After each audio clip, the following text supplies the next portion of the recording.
We spend all our time here. I want to make a paradise. She redid all of it, every last detail. And she breathed life back into every room.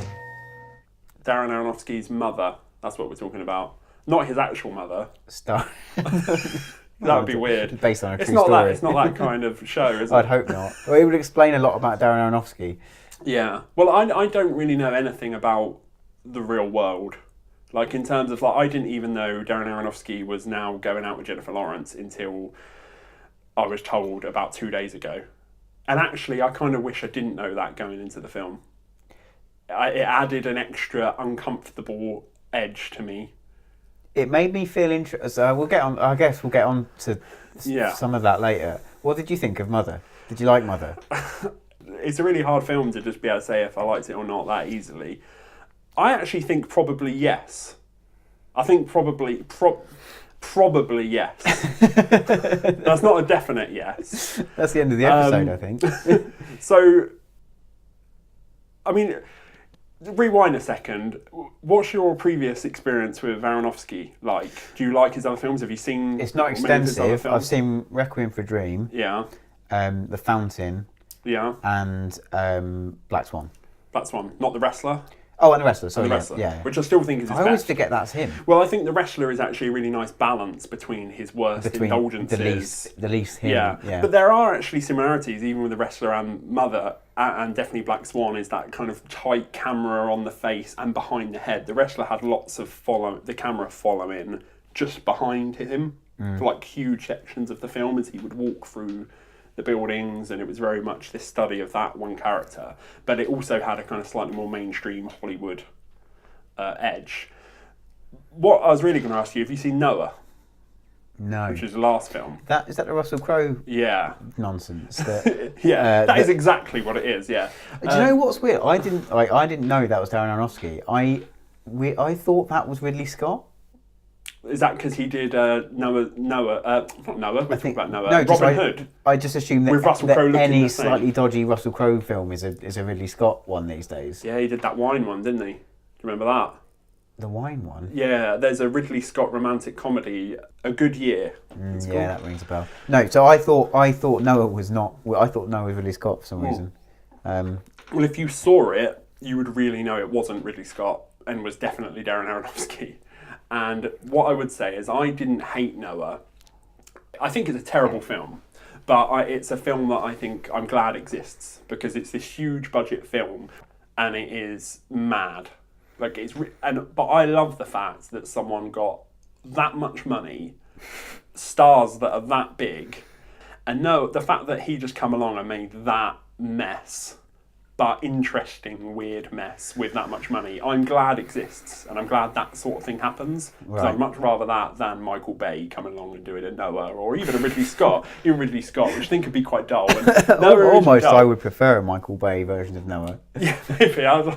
There should be an alternate reality where you could see a Michael Bay version of everything, but they're consigned to that dimension. So we get a good Transformers film in our reality because there is a special Michael Bay reality where he has made every film and you just dip in and out of that for entertainment purposes. So going back to Mother, I think it is a film where it has some of that mad indulgence which from Noah that I think isn't good, but I think there is also a lot in Mother that again, I think is interesting and worth existing. I actually think there are cinematic things he does well. I mean, I think it's genuinely tense. I think it's like genuinely emotionally engaging up until the last 20 minutes. I actually think it is quite engaging. I did actually feel for her as a human. No. On the other hand, it isn't good. So what did you like, Mother? You'll just give me a yes or no after that. No,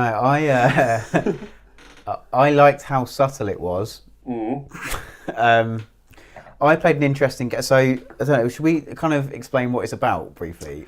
Well, I think we should probably establish that, I guess in all of these going forward, it's just spoilery. For the film that's in the title, we're going for spoilers. If we talk about other films, we might be trying to be a bit more careful. Mother stars Javier Bardem and Jennifer Lawrence as a couple in a house, and then, without going too much into it right now, people start to show up at this house. And he's a struggling writer, and she's in the process of redecorating the house or refurbishing it from some mysterious state of disrepair. And so then we delve into the kind of spoilery stuff, and I guess we'll dissect the bits a bit as we go along, but it's obviously a kind of biblical allegory of God and Mother Nature as the central couple. I think, unfortunately, obviously. Well, this is what I was going to say. So it's unfortunate for me that I knew that going in, because Aronofsky did like a little interview with someone where he like felt the need to explain it. Okay. And so I went into the cinema playing a little game with myself. Like I went in totally open-minded about the whole thing, but I was like, I wonder at which point would I have guessed that it's this? And I needn't have worried about that, because it's the most heavy-handed allegory. Yeah. To the point where there's the kernel of a normal film trying to be a film. Yeah. But then it's just like, oh, was like tidal waved over by this really like ham-fisted kind of allegory that only gets more crazy. I mean, I think for the first couple of acts, I actually see it the other way around. I think until the last bit where it goes totally insane, and we'll get to that, but I actually think most of the first 2/3 is actually a fairly interesting, subtle drama. Now that might sound silly because it's you were just joking that it isn't subtle, but it's only a few bits that they're very obvious bits. It's like an alarm. So there are things like the house has a heartbeat from the opening scene. Yeah. She touches, within the first 5 minutes, she touches the walls and it zooms into the wall and you see a heartbeat. Things. And actually, I think if you stripped a lot of that stuff out and actually just played it more as a straight drama, I think it nearly is. I think it's nearly a successful paranoid drama about this couple who's opening up the house to people coming in and she doesn't like it. It's almost played as a horror film. I enjoyed it's Ed Harris, isn't it, and Michelle Pfeiffer, yeah, come in as Adam and Eve. And then even the sort of Gleason brothers who come in as Cain and Abel. Yeah. I enjoyed all of that and feel like that should have been the whole film.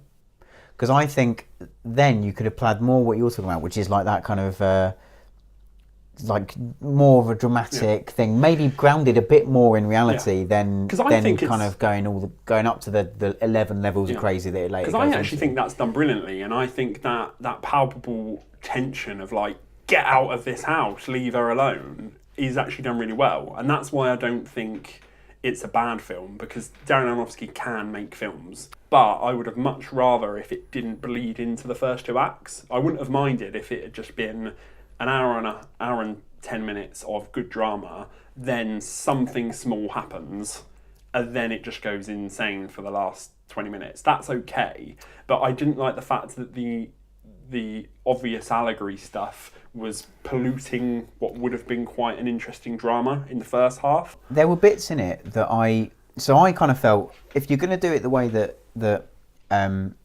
Aronofsky did it, where it is like a constantly elevating thing up to the ludicrous ending, which we'll get to, fine. But then don't even bother with any semblance of realism almost. And so there were little bits that stuck out to me that was just kind of like, what? And it was like talking about like cell phone reception. Needless. There was a bit where the guy was painting. Well, because it could have just been set at any time. I mean, he's writing poetry with a quill. Yeah. And so that's sheet needless. Of paper. And then there was a bit where like a guy was like painting the walls and he went, I did this to put myself through college. And it's like, what's that relevant to it? Like, unless it is some really obscure Bible reference that I don't know. Like, just don't mention that out the outside world. Like, have it so abstract that it kind of just is its own dream the whole time. I would have gone the other way around. I would have brought in some more reality. I would have been happier if he was writing his novel rather than a poem, because it's just more realistic as a popular thing. He was writing a novel on a laptop, and it wasn't on a quill. But that's what I mean when I say... Just ground some of that stuff. That's what I mean. Do that, I think, and just cut it down to like purely be about the Adam and Eve, Cain and Abel, like get chucked out of paradise, out of the Garden of Eden stuff. Yeah. That's all. Just do that. Like, and then then you could have had that balance of it being more relatable and more human, but then also you go, oh, it's like a Bible thing rather than like, yeah, it's a Bible thing. Like it's Bible, but also it's an environmental thing as well. I mean, I think he's not religious, Darren Aronofsky, which I think was why his Noah adaptation was so controversial. But it's definitely got all the Bible references. But I also think there's a lot of man, as in when the crowds come in, is mankind humans, destroying the humanity. World. So there's definitely an environmental. But it's hitting you over the head. And there's no subtlety to it. It's Darren Aronofsky coming on screen and shouting at you for being human. So I went on the trivia on IMDb, and I think I can't remember what festival it was that they premiered it at. Darren Aronofsky wrote kind of a screed about it, almost to kind of explain before they watched it. I think it's so. Before This is they what watched happened it. with you. I mean, I think you probably knew more than would have been preferable. It's very long. I'm not going to read the top paragraph. I'll read like the first. So it goes, "It is a mad time to be alive. As the world population nears 8 billion, we face issues too serious to fathom. Ecosystems collapse as we witness blah, blah, blah. The US helps broker landmark climate treaty. From this primordial soup of angst and helplessness, I woke up one morning and this movie poured out of me like a fever dream. All of my previous films gestated with me for many years, but I wrote the first draft of Mother in 5 days. Mother begins as a chamber story about a marriage. At the centre is a woman who's asked to give and give and give until she can give nothing more. Eventually the chamber story can't contain the pressure boiling inside. I can't fully pinpoint where this film all came from. Some came from the headlines we face every second of every day. Some came from the endless buzzing of notifications on our smartphones. Some came from living through the blackout of Hurricane Sandy in downtown Manhattan. Some came from my heart, some from my gut. Collectively, it's a recipe I won't ever be able to reproduce. But I do know this serving is best drunk as a single dose in a shot glass. Knock it back, salut." Which is kind of, I think, an admission of, gone a bit nuts on this one. I mean, I think that I'm glad that I didn't hear or read that before seeing it, because that makes me never want to watch another Darren Aronofsky film ever again. Because I think there is a lot of interesting stuff in the film. And I think he needs to, as a lot of great artists do, just let the work speak for itself. And I feel that the fact that he feels uncomfortable letting it speak for itself, and he feels the need to have a spiel like that. What did you think of the performances in the film? I think Jennifer Lawrence is just brilliant in it and in everything. I actually thought all the performances were really good. I think everyone was working hard and doing their job. There's no one in it that stands out as being bad. I would say that there are that is a bit too on the nose that are directorial choices. Because you've got like Donald Gleeson, for example, I know is a really great actor. Oh, I was pleased to see him pop up. Because I like him in everything. Yeah, I'm always happy to see him pop up. But again, he was such an over-the-top cartoon by direction, not by his acting choices, that I was just a bit like, well, that's not really fair on Donald Gleeson. I don't know how Darren Aronofsky sees himself in relation to this film. That's why I mentioned it with him and Jennifer Lawrence now being an item. Because by far, for me, antagonist of this film is Javier Bardem's character, who is just awful. As a human being, he's a disgusting, controlling misogynist, and if he's God, then he's still that. He's probably not a great artist, although all these people fawn over him in an exaggerated way, but I think the film shows that that's naivety more than genuine love. Yeah. And I actually found it quite uncomfortable knowing that the director of this film is an older man who's in a relationship with a younger woman and thinking that he's a genius and spouting this kind of stuff. And the way that you said Jennifer Lawrence spoke about the script, that to me sounds like the kind of thing Jennifer Lawrence's character would say to Javier Bardem's character in this film. For me, it added an extra creepiness to watching the film. No, I agree, and I think it's interesting. It doesn't speak of a man who's massively humble, maybe, to have God, instead of maybe being a painter or a sculptor or something, be a writer. He's a writer, yeah. I also thought it was interesting, just maybe I'm reading way too much into this, but I thought it was interesting that in a film full of, baby being killed and eaten and stuff, Javier Bardem and Jennifer Lawrence have sex to conceive the child. There is no sexing. No. Which I found interesting, knowing that that Jennifer Lawrence and Darren Aronofsky were going out, and I just wonder, like, if there was some sort of, I don't want you to do that. I don't want you to have fake sex with this handsome sort of European man. Yeah. But then at the same time, it doesn't paint that character in a particularly good light, like you said. Mm-hmm. And I think Darren Aronofsky clearly doesn't paint a very good picture of God. Yes. We said he's not religious. So maybe that sits at odds with the idea that he sees himself as that, or maybe it's a bit of both, and he goes, "Oh, I'm a flawed, my feeling genius." Is him seeing himself as Javier Bardem probably isn't conscious.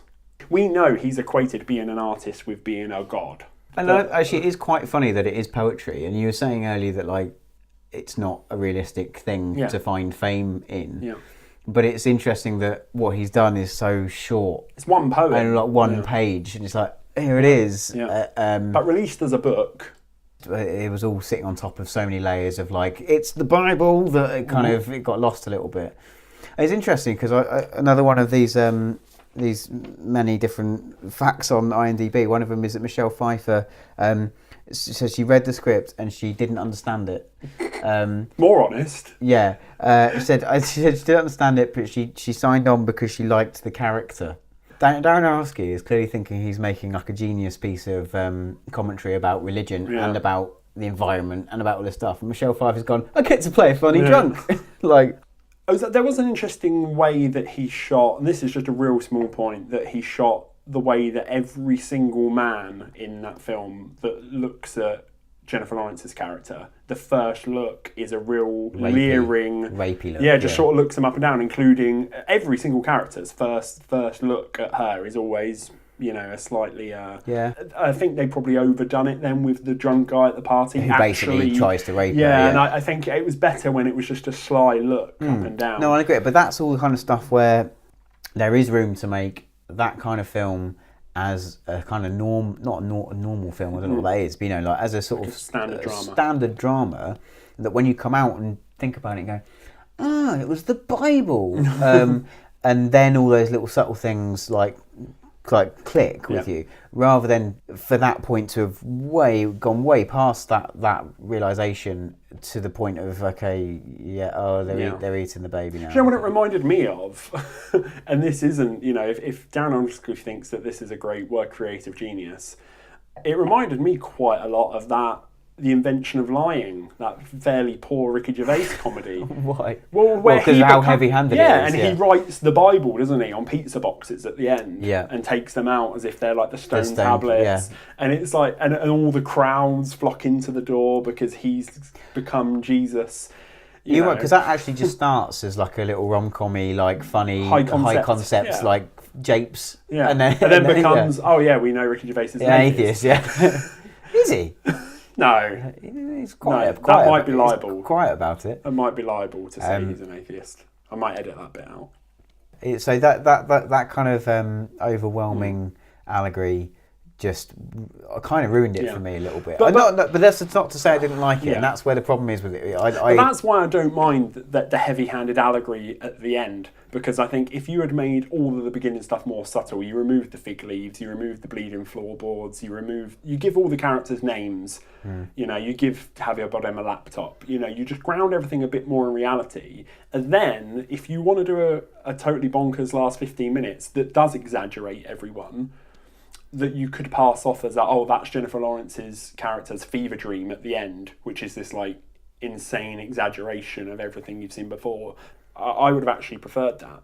And I'm going to go full off on Pretentiousville now. But do you remember at uni studying the play Blasted by Sarah Kane? Where the bomb goes off in the hotel, and then they eat the eyes. And it reminded me very much of that, which I've never seen on stage, I have to say, but we read it at university. That's a play where the first 2 acts, if I remember, are it's like a domestic northern drama, all set in a hotel room, where this guy brings this girl back to a hotel room, and it's very kind of sleazy, but quite kitchen sinky, realistic drama. And then at the end of, I think, Act 2, a bomb goes off, there's a hole blown in the wall. It turns out that this hotel is in the middle of this abstract war zone. A soldier runs in, sucks the eyeballs out of the main character. Yeah. And to me, that I actually thought of that whilst watching Mother. I was like, okay, so you've had this domestic drama set in this house for these two people and their relationship, and then you've just gone bang, this bomb's gone off, and you literally get soldiers running in, shooting people in the face, eating babies, but the thing that makes the play work and where the film doesn't quite work is that in the play, the opening couple of acts are played much straighter. They're very, very dark, much darker even than Mother, but it doesn't have you're a soldier and like all of that stuff is revealed later.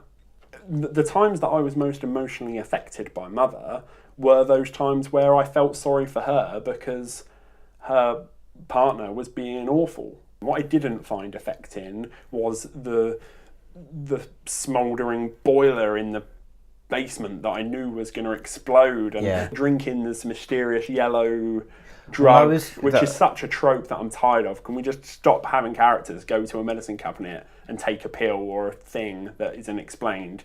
That's one of the things that I can't really place the meaning of in the film.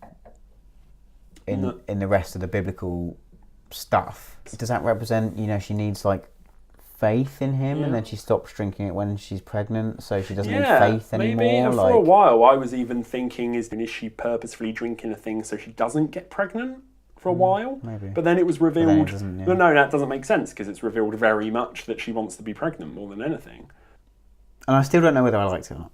I think that's my biggest thing. He's a guy that understands cinema, and he can make films, and he can make interesting films. And I think every one of his films is interesting. Sometimes they're Noah interesting, and sometimes they're The Wrestler interesting. Did you know Darren Aronofsky was going to do the RoboCop reboot originally? Yeah. Now, I'd love to see what he could do, what he would do with that. I'm fairly sure he was also going to do like a Wolverine film at one point. Like before Logan happened. He was going to do the second Wolverine. The one that was set in Japan. Yeah. But it wasn't set in Japan when he was going to do it. I think he was more likely to do something like Logan, but the director of that one set in Japan was the director of Logan. Oh. And it was I think it was a very controlled studio film. And I think maybe that's why Darren Aronofsky ran away from it. But didn't he get sort of kicked off of RoboCop? Because pretty sure there's something like he didn't really want to make a film about RoboCop. He wanted to just do the sort of the family stuff between the exploded guy. I mean, I'll tell you this about RoboCop: it's a better film and a better biblical allegory than Mother. It is the story. It is the story of Jesus in a much cleverer, more enjoyable, and better made way than Mother. What do you mean? You don't need to literally see Jesus' like head snap and then to be eaten. And then as someone said, he's not really dead. No, then for God to say, we need to forgive them. You're saying that's not subtle. No. And that's what I need is a giant robot policeman shooting someone in the dick. And to me, that is a better Jesus film. Okay. Yeah. No. Well, I'd buy that for $1.